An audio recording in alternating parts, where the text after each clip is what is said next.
আসসালামু আলাইকুম। আজকে আমরা শিখব জব সাইজ কিভাবে সেট আপ করতে হয়।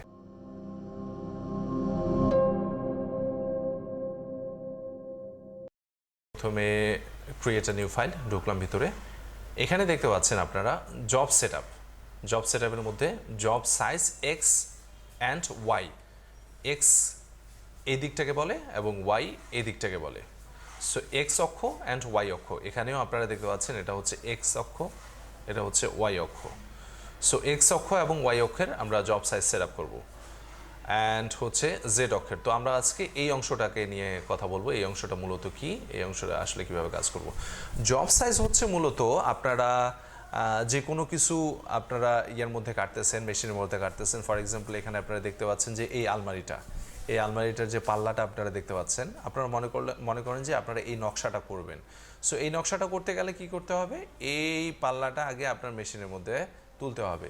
এই পাল্লাটা যদি আপনি মেশিনের মধ্যে তোলেন তাহলে কি আপনার মেশিনের সাইজটা জানতে হবে, যে আপনার এটার সাইজটা কত আছে, এই সাইজটা জানতে হবে। সো এই সাইজটাকেই মূলত সেট আপ করাই হচ্ছে জব সাইজ সেট আপ করা। তো এটার তিনটা জিনিস আছে, একটা হচ্ছে এক্স আছে, একটা হচ্ছে ওয়াই আছে, আর একটা হচ্ছে পুরুত্ব বা থিকনেস আছে। তো চলুন আমরা সফটওয়্যারে চলে যাই। সফটওয়্যারে গেলে আমরা বুঝতে পারবো যে আমরা ওখানে যা দেখতেছিলাম, এখানে হচ্ছে এই যে প্রস্থটা, এটা হচ্ছে উইথ, এটা হচ্ছে প্রস্থটা। ফর এক্সাম্পল আমরা এখানে 1219 নিলাম এবং হচ্ছে হাইটটা নিলাম 2438, তার মানে 4 ফিট 8 ফিট নিলাম। 4 ফিট 1219 এবং 8 ফিট হচ্ছে 2438 মিলিমিটার। তো আমাদের এই যে এখন এই সাদা অংশটা দেখতে পাচ্ছেন, এই সাদা অংশটার সাইজ হচ্ছে 4 ফিট বাই 8 ফিট।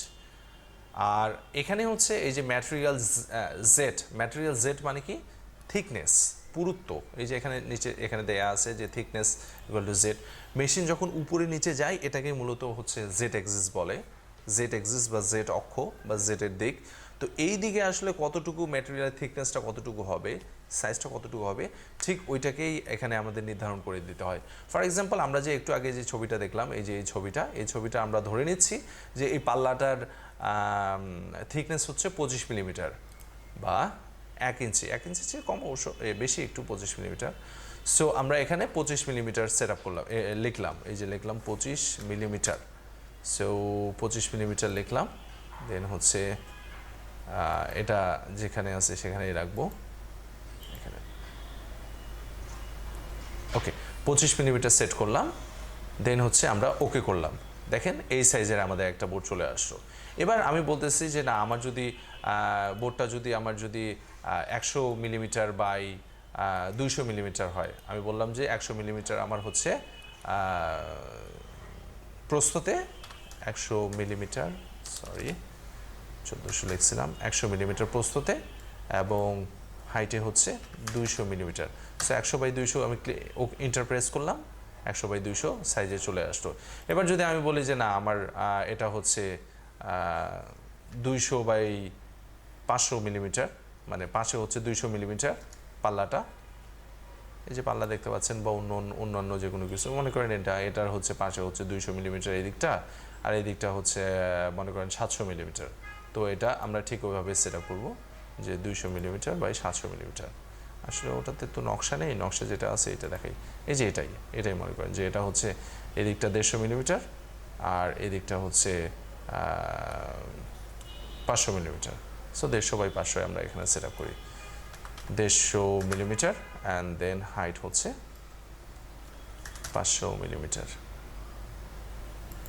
ওকে করলাম, দেন এটা সাইজ নির্ধারণ হয়ে গেল। সো দৈর্ঘ্য প্রস্থ আপনারা বুঝলেন। প্রস্থটা হচ্ছে কি, এখানে আপনারা দেখতে পাচ্ছেন প্রস্থটা হচ্ছে এক্স, তার মানে এই দিকটা, এটা হচ্ছে প্রস্থ, আর হাইটটা হচ্ছে দৈর্ঘ্য, এই যে এটা হচ্ছে দৈর্ঘ্য, এটা হচ্ছে ওয়াই। সো এক্স এক্সিস এবং ওয়াই এক্সিস, মেশিন যখন এদিক থেকে এদিকে গিয়ে কাটে তখন এটা এক্স এক্সিস, এদিক থেকে এদিকে যখন যায় সেটা হচ্ছে ওয়াই এক্সিস। সো এবার আসেন জেটে চলে আসি। জেট এখানে আমি 25 মিলিমিটার দিছি, চাইলে আমি এখানে 50 মিলিমিটার দিতে পারি, 100 মিলিমিটার দিতে পারি, 200 মিলিমিটার দিতে পারি। মানে আপনার কাঠের থিকনেস যতটুকু হবে, কাঠ হোক বোর্ড হোক, এটার থিকনেস যা হবে বা এটার পুরুত্বটা যা হবে ঠিক সেই ভ্যালুটাই দেবে। আমরা এখানে ধরে নিচ্ছি যে এটার ভ্যালু আমাদের 50 মিলিমিটার, 50 মিলিমিটার বা 2 ইঞ্চির মতো একটা মোটা একটা তক্তা।